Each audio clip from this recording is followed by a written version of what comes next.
Okay, what you're looking at here is an early 1900s Stromberg Carlson telephone manufacturing company crank telephone with oak ringer box.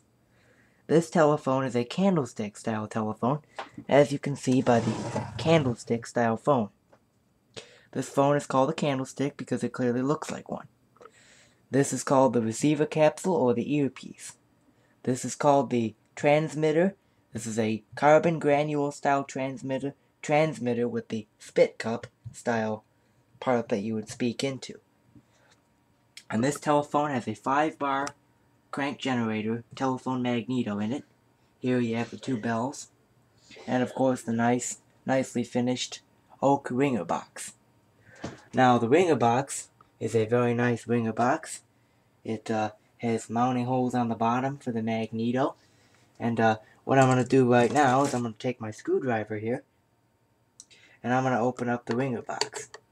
So you can watch me do that right now. The ringer box is held shut by one flathead screw.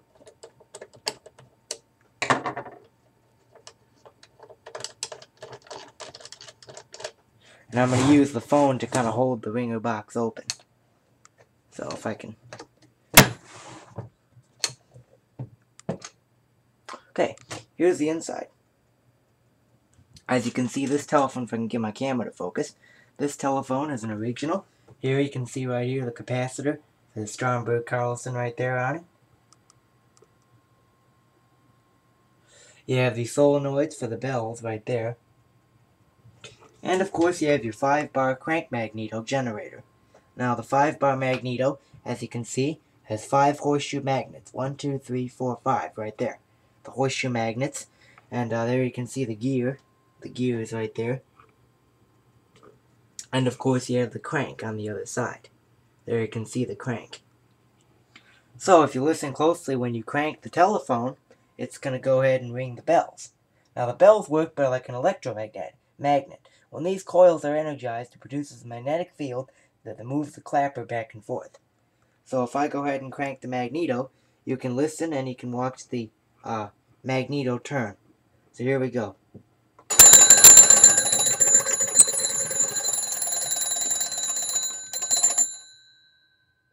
I don't know if you heard that, but when I cranked it, the bells rang.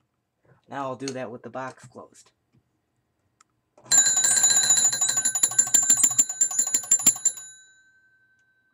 Now this telephone does still work. Here you can see the candlestick. Now what you would do when you would get a call on this telephone, you would go ahead and you would, if I can get my camera to focus, this is an autofocus camera, sometimes it doesn't focus the best, but you pick up the receiver capsule like this. Here it is. And you would put it up to your ear, like this.